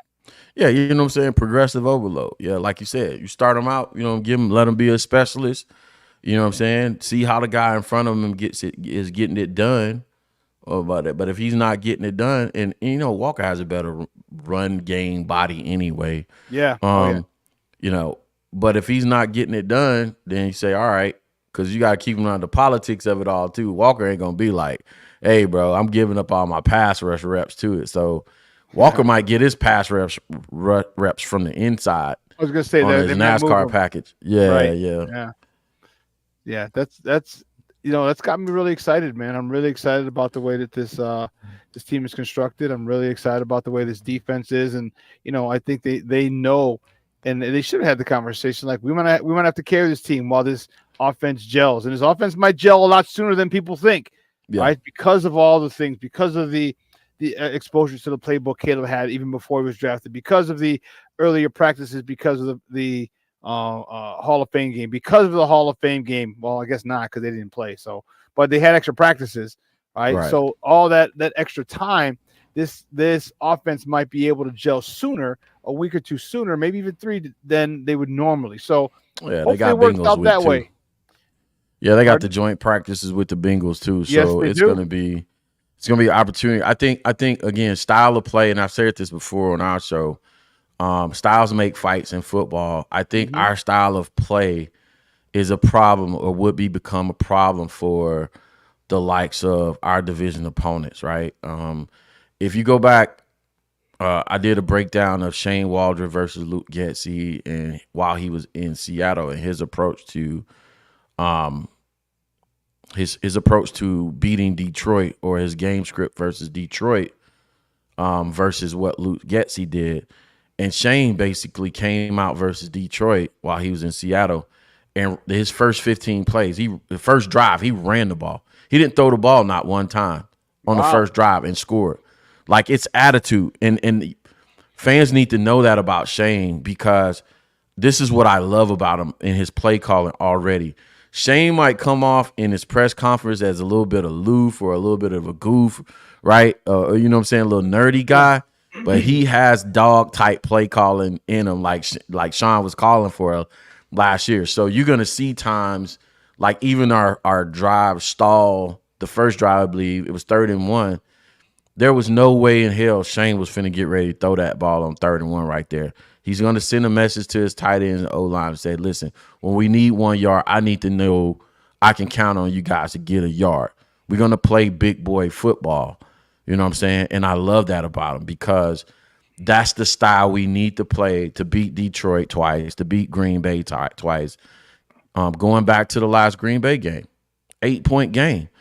You know, fans were upset, but defensively, we played well in that game. We played well enough to keep a high-scoring offense at bay. That same offense lit Green Bay up, lit Dallas Cowboys up. Next week. Yeah, the next week. Our style of play, run the ball, milk the clock, keep that offense off the field on the time of possession, works well against Green Bay. All we need is somebody to manufacture 10 points as an offensive coordinator and quarterback, and we've been good. So with our defense flying to the ball, shortening the field, with our punter, which, man, I watched clips from this morning, and I'm thinking, bro, this dude is punting from the 35, 40, and he's pinning it inside the 10-yard line in the wind. Yep. Like, with our defense and our punter, the style we need to play doesn't need to be Caleb lighting the field up early on in the season for 500 yards and 4 touchdowns and no interceptions. So be prepared for it. You know, one of the things you talked about that, and I was really annoyed. It was 3rd and 1, and we ran looked like an inside zone. He tried to cut back, and he got stopped for a loss. That pissed me off. In this game? Yeah, and I was screaming at the TV. I was like, "Why the hell didn't you? You had Blasting Game in a couple plays earlier, all right, and they had a nice little run with Blasting Game leading." I'm like, "Why don't you just let everybody know? Why don't you just let everybody know? All right, from Jump Street, just so you ain't got to worry about it. We're going 2 tight ends, maybe 3 tight ends. We're going 23 package, and we getting that 1 God blessed yard. We're gonna punch you in the mouth. There's nothing you can do about it." That's the attitude that I want. All right, Yeah. It's short yardage like that, and he had the inside zone. Like I said, I'm like, yeah, it takes too long to develop. You got to read it a little bit, and it's like, just come downhill on that 3rd and 1, baby. Come downhill, and believe me, it will send a message. And that reputation, that'll travel fast throughout the NFL. Like, these boys ain't playing on short yardage. Yeah, I think he has it in him. I think he was just holding back. He's like, I'm just gonna run something. You know what I'm saying? Again, watching Shane for the last 2 years, I know he's like, his mentality at a yard is like, bro, we running downhill. I'll put a full back in there. You know what I'm saying? Oh, gee, that just had the arms. That just had the hair on my arm stand up when you said that, bro. we going downhill. It go, and then be nothing cute. You know what I'm saying? No. And you know, honestly, yeah. The sequence in the red zone is really run. It's a combination of running downhill and play action. Ain't nothing else out there. What y'all can look forward to with Shane is not having us be inside the 10 yards and never run the ball, or us being an empty formation. Shout out to Matt Nagy and Getsy at sometimes. You know what I'm saying? What y'all can look forward to is when we get inside the 10-yard, it's going to be goal line drill. It's going to be Oklahoma drill. It's going to be man on man. Pads it's going to be the core fundamentals of football, pad popping. You know what I'm saying? Who can physically move another man?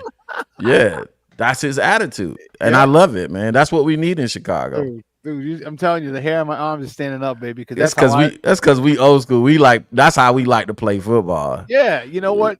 There's a time when you physically do that to a team, there's a way you literally take their soul. Bro, you know what? You can't see me right now. When you put your fingers up to your eyes, I'm doing that right now because people, even this newer generation. I jumped on the kid last week, man. I jumped on our center last week because our center, he was complaining. He's like, about time. He said something in the huddle. He's like, about time we threw the ball. And Shawn, I snapped. I freaking snapped. I was like, what? Not my center. Hell no.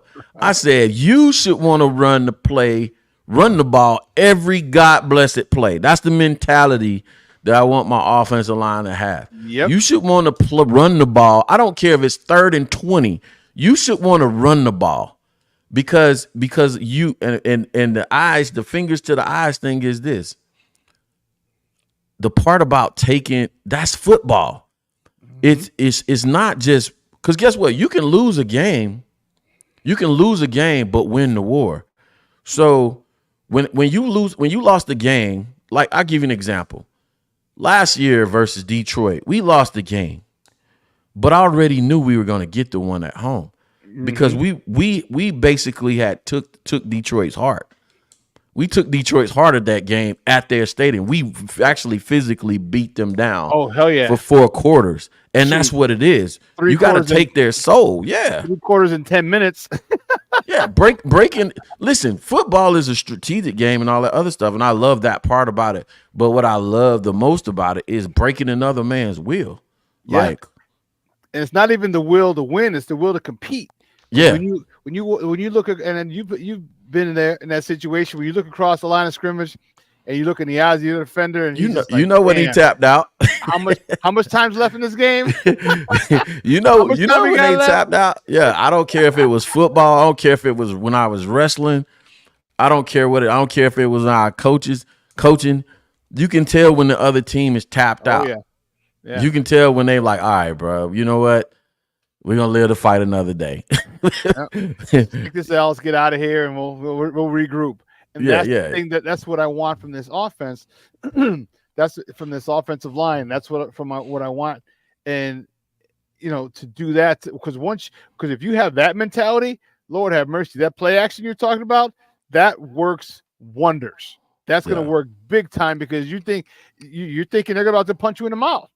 Right. And all of a sudden, then you got to bring people down. You got to add extra defenders, and now you're not really worried about the end man on the line of scrimmage because he's able to sneak past the contained man because you're worried about a whole bunch of other stuff and by getting embarrassed, and boom, you get embarrassed anyway because they pull it and go boot or just play action. So hey, one of my sayings, Shawn, is there is no adjustment. There is no adjustment for we're just bigger, badder, and tougher than you. There's no call for that. You can't throw the playbook out the door. If I can come up and I can run duo, you know what I'm saying, for 4 yards a pop a whole game, or I can run power for 5 yards a game, it's over. By the way, you mentioned Shane installed the inside outside zone. Yeah, he did mid zone, inside mid zone, outside zone now. The coming weeks, I want to see it because he's progressively overloading this offensive line. I hadn't seen any of his gap power stuff, his power gap scheme, stuff like that. But, you know what I'm saying, you can expect to see it. I'm expecting to see it over the next couple of weeks where he starts doing trapping and power and counters and stuff like coming that. Downhill, Coming downhill. And that's when I'll know from a play caller's standpoint because, fans fans don't notice. They tease and all, and people try and take shots at me sometimes, and they be like, oh, Pee Wee coach, high school coach, all this other stuff.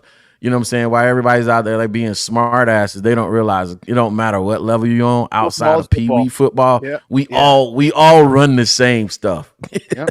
It's just the players are much better, bigger, better. That's it. The players are just bigger and faster. We all run the same stuff. I went in the office the other day, man. I drew up, stuff on the board, and I was like, hey, man, coach was like, hey, what do you like to run? I said, here's pretty much like my 8 core run concepts. You know what I'm saying? Inside, mid, outside zone, counters. You know what I'm saying? I'm gonna run power and run counter and run bash. You know what I'm saying? I'm gonna run toss. And he was like, "Oh, you got the complete repertoire." I said, "Yeah, man. We're gonna if it fits what our personnel do, we're gonna try and run it all." You know what I'm saying? He was like, "Straight, let's go." Yeah, man. Like, I'm also wondering, like, so back when I was at Curie, and we went to the Prep Bowl in 2010, and our offensive coordinator, or head coach, was a play caller as well, and he was stupid creative. It's unbelievable. He came in one Monday. He's like, and we watched film. He goes, "Watch this," and it was Oregon. It was from the weekend, and I watched. I'm like, did he just option the nose? He's like, yes. I'm like, he just optioned the nose guard, and sure enough, it was inside zone. Option the nose guard came and crushed the running back. Quarterback pulled it right up the gut for boom, and we installed it that week for our quarterback, who ended up going to Iowa as a DB, and dude, he gained like 20, 30 yards on. I just optioned in the nose guard. I'm like, are you kidding me? Yeah, they'll read the nose, especially on a lot of bash concepts, right? Because the bash concept of the running back is moving horizontally to the line of scrimmage. He's really trying to get to the outside, moving horizontally.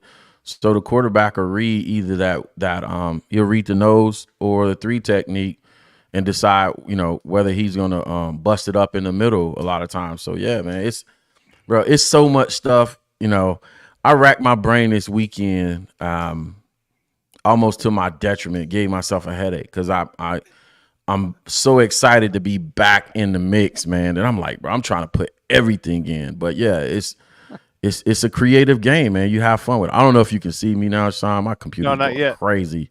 Not yet. It's going crazy. Some people trying to call me and all this other stuff. But as long as we got audio, I'm going to keep going. Yeah, we do. What do you think? What about Flus now? Flus is in a really good spot, right? He's got a defense that is pretty much on autopilot, all right, that he can dial up. He doesn't have to worry about guys. He's got a veteran defense. He's got a young veteran defense, all right? A young veteran defense. He's got an offense that's progressing pretty well. So what do you want to see from him this year now? Now that you start to see the pieces fall in place, and we assume this offense is only going to get better with that defense. What do you want to see from Coach Eberflus? I think it's time for him to push that defense.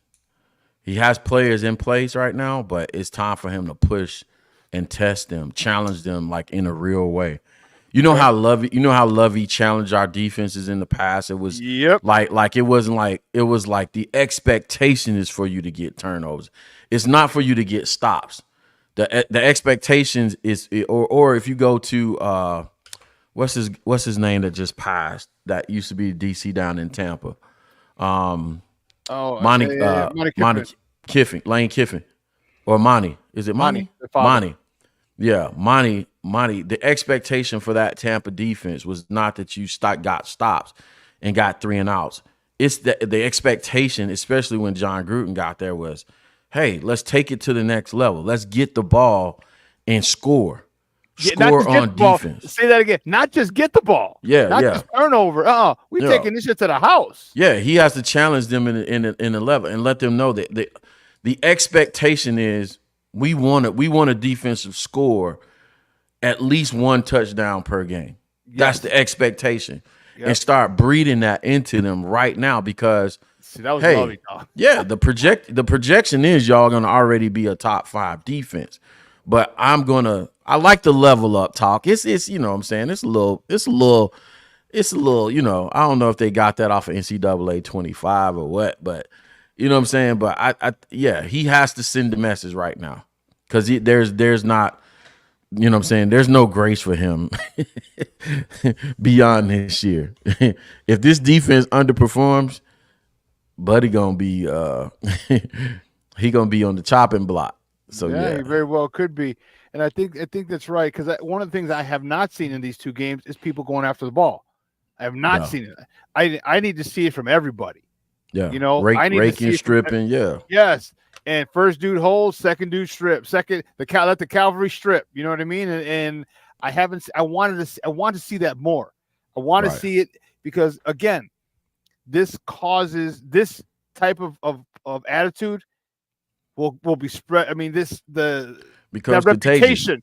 It becomes contagious, but that'll spread throughout the league. Like, oh snap, we play the Bears, we gotta cover the ball. When they play Peanut in them, they would stop guys from getting yards because they would just rather cover up, take the hit, go down, as opposed to trying to fight for more yards because they knew, boop, here comes Peanut, and not just him, but other people as well, popping that ball out. And when you start getting guys thinking on the field as a ball carrier, you're thinking. Not just the offensive lineman or running route. When you're thinking as a ball carrier, that slows you down. That's not beneficial, and that needs to be more prevalent on tape, where we see guys ripping, and just hands coming out because they're trying to rip it, whether they get it or not. That's going to send a message throughout the league, and they just need a message sent. We're here, and we ain't going nowhere, and we bad as hell. And if they get that message sent, Lord have mercy. I mean, we already saw you can win a game without scoring on offense. Yeah, he has to challenge them. Like it's not it's not enough to be a top 5 defense. Like why not be one of the greatest defenses that ever played that ever existed in the NFL? Mm-hmm. You know what I'm saying? Our standard is the 85 Bears. Compete with them. It's always better. You know what I'm saying? It's always more. So yeah, you know what I'm saying? Get after it. If Coach can do that, that'll be a phenomenal thing. Because you know what? I like the fact that Jalen, he got his money. He got paid big time. But when they asked him, they're like, what? He goes, I only made second team All Pro. He goes, I need to make first team. Yeah. So now he's got a motivation. Well, he didn't make the NFL top 100. So his peers, and that as well. Yes, his peers basically should have that's your peers. The Pro Bowl is different, but your peers left you out of 100. Yeah. You couldn't even been 98, 90. You know what I mean? Dang, that's cold. Yeah, so he's definitely got motivation. Being second team All Pro, and he wants first team, good. And then being left, dude, that Joker might have double-digit picks, man. And where are you going to throw? Because you can't throw Tyreek's side because he's a young Jalen. Yeah, he right there. Yeah. He right there. I remember when I interviewed him last year, and I said, man, you're starting to have a good thing. And he's like, man, he goes, maybe it's I'm watching a lot of, I've been watching a lot of Jalen film, and he started laughing, but he has. So where are you gonna go? Kyler Gordon, Spider-Man? I don't know. I don't know if you want to go picking him out your friendly neighborhood Spider-Man because he'll take it to the house too. Yeah, they have very offense is gonna have, this is the only thing, and it's not a given, but their best bet is probably to try to run at us. Run directly at us and try to test us up the middle, which a lot of people forget about. A lot of people are like, oh, they try to get cute and go off tackle or get to the perimeter and stuff like that. But, Billings ain't no joke.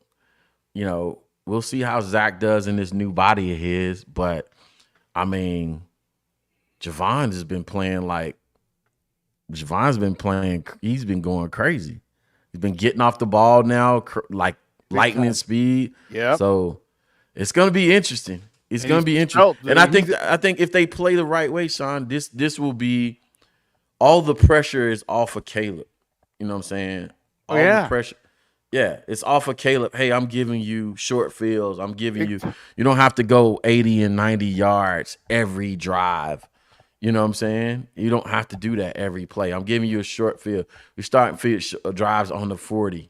You know what I'm saying? Plus 40. Yeah. Yeah. And for me, it's like plus 40. You give me 15 yards, man, you're in the red zone. Now I'm There you throwing it go. up. I'm isolated. I'm throwing up to Keenan 6'5". I'm throwing up to Rome 6'3" with a 38-inch vert. All right. I got Cole Kmet who's 6'5". Hey, I'm throwing it up. You know, it's a go get it. It's pretty Go get it. pretty decent weapons. I saw something on Twitter today that said Keenan Allen is walking around at 230, bro. 6'5", 230. Whew.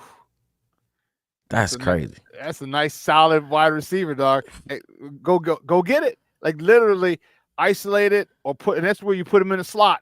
Send him on a corner route. Send the other guy in a send the outside guy on a slant route. Man, I don't know why I thought he was shorter than that. I thought he was No. probably like a 6'2", 6'3" guy. No, Keenan's tall, dude. He's tall. That I knew, man. That I knew about Keenan. Whew. That's crazy. So you got a couple of those type of receivers. Let me just double check for sure. Yeah, I can't do nothing in the background, man. Everybody decided to call me this morning. No, so they got 6'3". I thought it was 6'5". Yeah, I thought he was but I even thought he was shorter than 6'3". I don't know why I thought he was like a 6'1" guy, but 6'3", 230. Yeah, he might need to. 230 that's a lot. He might need to shed about 15. Yeah, but he also, he could be bottom heavy. You know what I mean? Like Barry was 5'8", 205. You know what I mean? And that was legs. Yeah, it's just true. So, hey, Coach T, great stuff, man. I appreciate it, man. Me and you always can sit here fun, and talk football all day long. I appreciate it. But before you go, do me a huge favor, Papa. Let everybody know where they can find you and your work online. You know it better than me, man. We on the Chicago Bears 360. We're on Sundays at 11 Eastern Standard Time, 10 Central, and then Tuesdays and Thursday I moved towards the daytime because I got to be on the field by 4:30. So yeah, I'm doing that about 12 Eastern Standard Time, 12 p.m. Eastern Standard, so 11 Central on Tuesday and Thursday. Those Tuesday and Thursday, the film breakdown sessions. We're gonna have fun with those as we get in the season. Listen, I promise you, come hang out. You're gonna learn some football.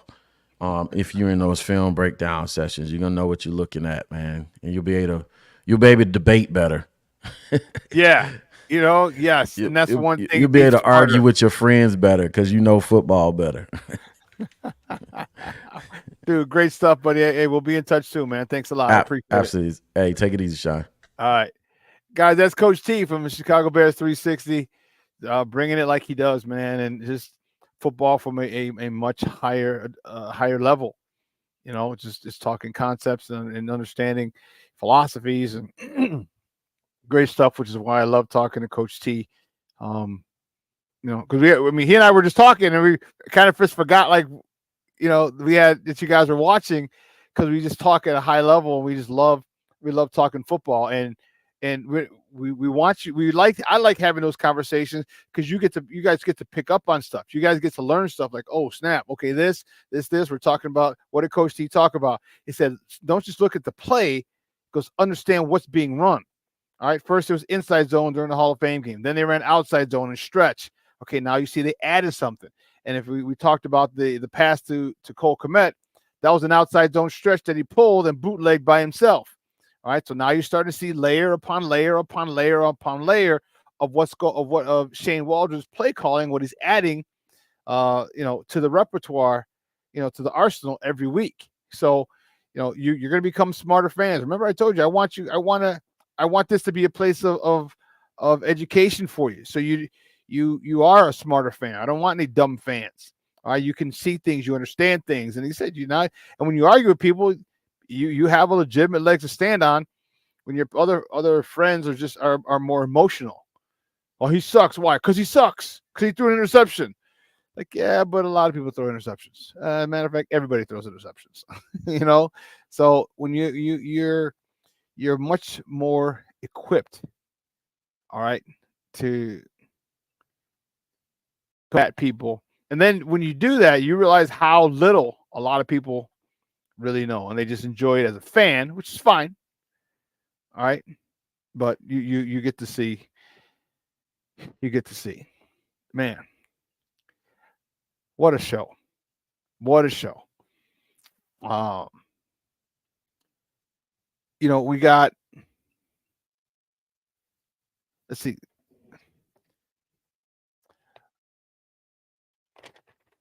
Coming today. All right, Cubs are at Cleveland. First time since they won the World Series, the Cubs are back in Cleveland. So Cub fans, you guys should be excited. First pitch is at 5:40. All right, so Cub fans, make sure that you get in front of your television. Shota Imanaga is on the bump for the Cubs. He's 9-2 with a 3.06 ERA. And Lively for the Guardians.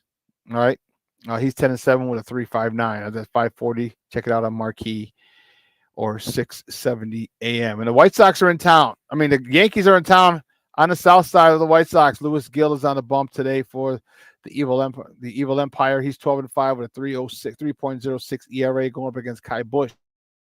All right, for the White Sox, who's 0-1 with a 6.75 ERA. That first pitch is 7:10 tonight.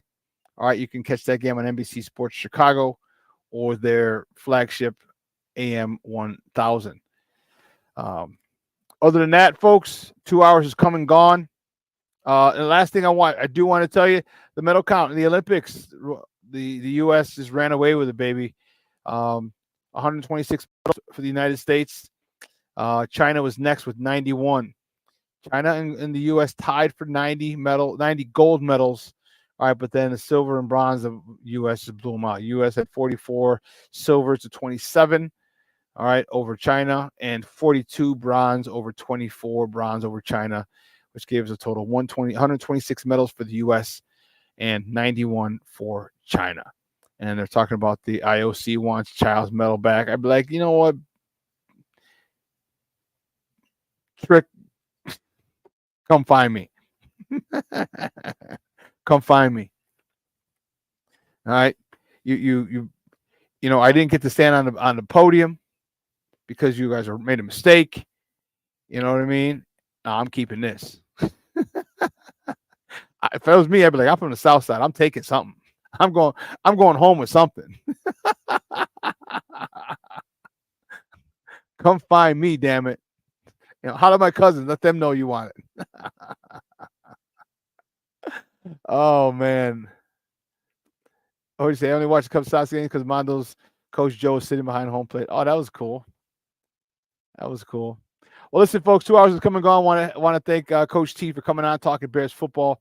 Great stuff. I'm looking forward to it. Don't forget Hard Knocks tomorrow night. We're all excited. We're all fired up to see episode 2.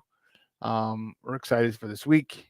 All right, the Bears play at home. Well, they have some practices this week against the Cincinnati Bengals, and then they play the Cincinnati Bengals on Saturday. Saturday's going to be crazy for me, but I digress. Great week. Bears on Saturday after they practice with the Bengals.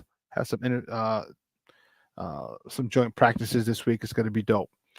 So, guys, have a phenomenal day. It's going to be beautiful out. Was it low 70s today? And high of 82. Oh, nice. High of 82. Enjoy it. I appreciate the love and support from you guys. Thank you very much. Yeah, you know what? Yeah, it was a little boring. The first one, Junior, he says, am I wrong? I can't get into Hard Knocks. No, it was boring, but they laid the foundation. You got to remember that. They laid the foundation.